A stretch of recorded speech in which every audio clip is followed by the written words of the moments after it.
Bueno, vamos a seguir con la prospección en arqueología y vamos a hacer un muy breve repaso sobre el uso de imágenes satelitales y sistemas de información geográfico para la prospección y análisis espacial. Como vimos en los Power anterior, dentro de la teledetección, las imágenes satelitales son aquellas representaciones visuales de información capturado por sensores remotos y en este caso están instalados en satélites. Estos sensores recogen la información que refleja las distintas superficies o los distintos eh, tipos, digamos, de superficies que podemos encontrar en la Tierra. Agua, vegetación, suelos desnudos, zonas rocosas, las mismas zonas urbanas. Las imágenes satelitales que se obtienen desde hace algunos años son de excelente resolución espacial, son de muy buena calidad, muchas de ellas son accesibles de manera gratuita y han permitido a los arqueólogos poder hacer aproximaciones a grandes regiones y territorios, abaratar muchísimo los costos de la prospección, ya que actualmente casi todos los arqueólogos antes de salir al campo hacemos una observación de alguna imagen satelital del área que vamos a prospectar, más allá de los múltiples usos que podemos hacer de las imágenes satelitales, como vamos a ver a continuación.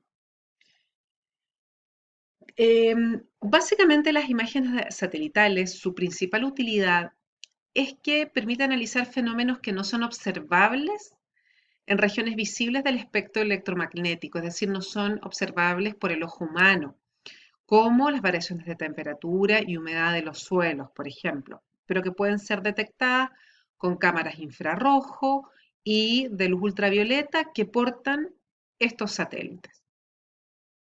Algunos de los sensores penetran en el subsuelo y pueden atravesar la vegetación, lo cual es de muchísima utilidad para los arqueólogos que estamos trabajando constantemente con elementos que se encuentran enterrados, que se encuentran cubiertos por vegetación o por sedimento. También ha permitido a los arqueólogos seguir trabajando en zonas, por ejemplo, de conflicto bélico, conflicto armado, donde no se puede hacer ingreso, en zonas donde ya los arqueólogos no pueden hacer trabajos in situ o en zonas de muy difícil acceso.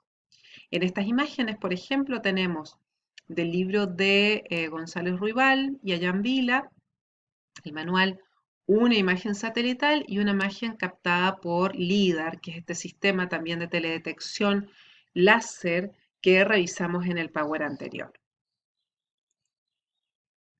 El caso de Sara Parcak es muy interesante, ya que ella es una pionera en la arqueología satelital. Yo les invito a que vean sus charlas que ha dado en la plataforma TED, que visiten alguna de estas páginas, esta noticia en CNN o en un video muy cortito en el Smithsonian Magazine.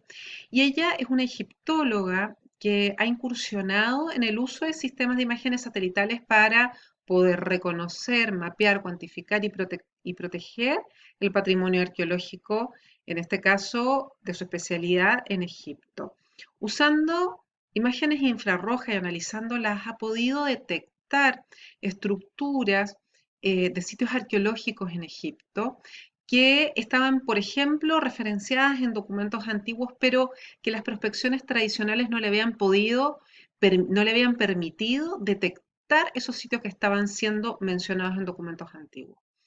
Por otro lado, ha sido relevante el uso de las imágenes satelitales porque abarata costos y lo que ella menciona en uno de los videos es poder democratizar el acceso a la información de los bienes patrimoniales de gran valor para la humanidad, como pueden ser los del Antiguo Egipto. Ella trabaja con arqueólogos locales y todo este uso de la imagen satelital está en manos de los arqueólogos egipcios que están pudiendo trabajar a un nivel de detalle que no lo podían hacer por las dificultades de las prospecciones y los altos costos que tiene las prospecciones en gran parte del mundo.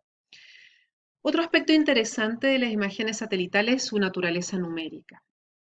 ¿Qué permite? Permite trabajar de forma analógica las imágenes a las imágenes como si fueran mapas, a través de interpretaciones visuales, o en forma matemática mediante la aplicación de algoritmos. Es muy interesante cómo podemos trabajar las imágenes satelitales usando sistemas de información geográfica. Esta imagen es muy interesante, es del libro también de González Ruibal y Ayambila, y pueden ver una comparación de distintos tipos de resoluciones espaciales para una misma escala y lugar, que en este caso es el sitio de Machu Picchu, en Perú. ¿Mm?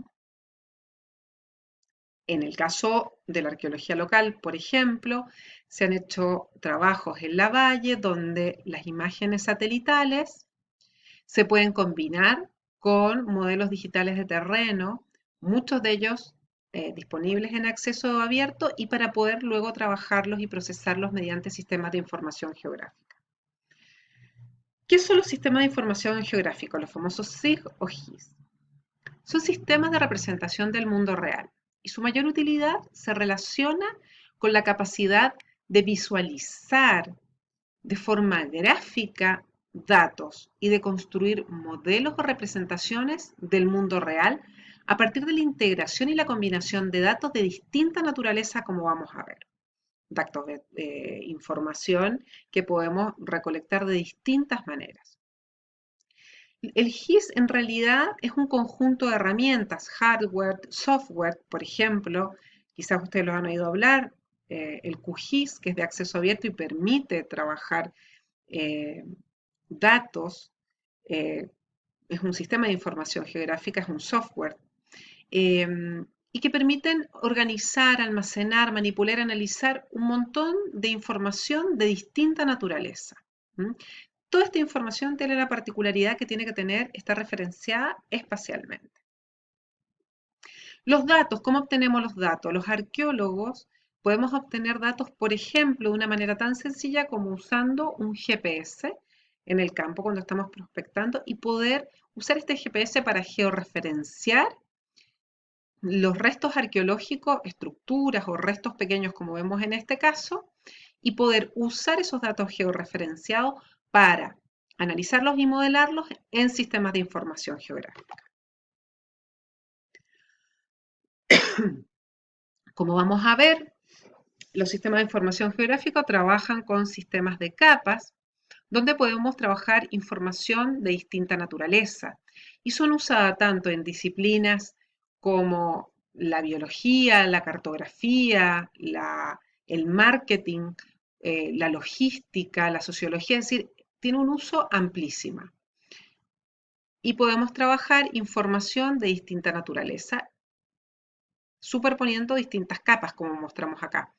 Una capa con datos hidrográficos, otra de suelos, otra de uso de suelos y otra, por ejemplo, de elevación, que quizás son los que más vemos muchas veces representados.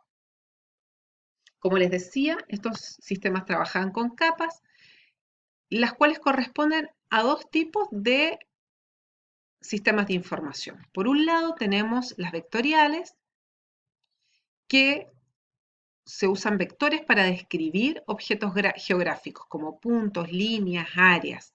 Por ejemplo, representar límites, fronteras, caminos, áreas de cuencas, vecindarios. Acá tenemos dos ejemplos, por ejemplo, una red de caminos representada en esta capa y en esta capita de abajo más transparente, las parcelas digamos, en este caso, de esto que es la representación del mundo real. Y por otro lado tenemos los raster, probablemente han escuchado hablar. Y su forma procede de dividir el espacio en retículas, en cuadrículas, en cuadriculado, donde cada una de estos cuadraditos va a tener un valor numérico como representación de su valor temático. Una imagen de teledetección, por ejemplo, como la que hemos estado hablando ahora en los PowerPoint anteriores, es un ejemplo de formato raster. Y estas pueden ser, por ejemplo, asociadas a modelos digitales de terreno. Acá tenemos, por ejemplo, una capa raster topográfica y una capa raster de uso de suelo para esta realidad representada acá abajo. El SIG en arqueología. Las aplicaciones han básicamente apuntado a racionalizar y sistematizar los criterios de representación espacial de registro arqueológico, tanto a niveles micros como macros. Podemos estar trabajando usando sí, sitios arqueológicos o áreas pequeñas y grandes territorios. El SIG junto con los sistemas de posicionamiento global, el GPS, como les mencioné recién, nos han permitido trabajar muy en detalle el registro espacial arqueológico. Como les decía, podemos trabajar en distintas escalas, la microespacial, la meso y la macroespacial. Y el SIG ha aportado básicamente a la cartografía de la evidencia arqueológica y su georreferenciación muy precisa. La combinación de datos obtenidos mediante procedimientos de distinta naturaleza, por ejemplo, datos microtopográficos, de prospección sistemática pedestre y datos de prospección geofísica, como vamos a ver en los ejemplos que da García San Juan. También para el análisis de densidad superficial de la distribución de los artefactos. El uso del GPS y su integración con los sistemas de información geográfico es una opción muy económica, precisa y además portátil, que nos permite controlar y registrar la evidencia en nuestro trabajo de campo. Acá, por ejemplo, este caso no es justamente un GPS, sino que estamos trabajando con sistemas tradicionales de topografía, con teodolito. Pero nosotros trabajamos con el teodolito y con GPS, por ejemplo, en el, en el desierto de la Valle, en la planicie noreste, para poder georreferenciar y tener información topográfica de nuestros sitios arqueológicos en los médanos. Como les decía, el trabajo de García San Juan es muy interesante, tiene ejemplos para análisis micro y macroespacial. En este caso, el de Sevilla, Palacio 3, presenta cómo el análisis microtopográfico con GPS diferencial le permitió hacer una topografía de muchísimo detalle de una zona que había sido estudiada anteriormente y poder obtener un registro de la evidencia arqueológica a nivel de detalle y en casi 2 horas de trabajo solamente. Es decir, el tiempo y el costo económico se resuelven con el uso de este tipo de técnicas. Este otro caso, también presentado por el autor, se refiere a, me interesa que lo vean, que es, se junta distintas, digamos, técnicas de prospección, tanto el levantamiento microtopográfico con GPS, la prospección geofísica magnetométrica, vamos a verlo en un próximo PowerPoint, y la prospección pedestre intensiva, donde cada arqueólogo, cada prospector va con un GPS marcando la evidencia arqueológica que encuentra. Y cómo estas 3 formas le permitieron hacer un análisis espacial de zonas que ya eran conocidas, pero cuya función del sitio no estaban del todo claras. A nivel macro, también da varios ejemplos, pero me interesa este de las vías de paso y hace un análisis de rutas óptimas. Esto se hace usando los sistemas de información geográfica y en este caso el análisis de rutas óptimas lo contrasta con información histórica y con caminos conocidos históricamente por los pastores trashumantes de esta zona de España. Y le da una coincidencia de el análisis de rutas óptimas, el camino histórico y la presencia y la posible relación de esta ruta eh, con restos monumentales, con megalitos y una estela. ¿Por qué? Se está estudiando hace muchos años la relación que puede existir entre el arte megalítico o las referencias rupestres y lugares de paso en el pasado remoto, y cómo en este caso esa memoria remota ha perdurado en el tiempo y estos caminos siguen siendo utilizados actualmente. El trabajo de García San Juan es muy importante que lo revisen, está acá, está en la bibliografía de la materia y también está subido en el aula virtual y también les he subido un caso para que lo vean en un video de YouTube y está en el aula virtual.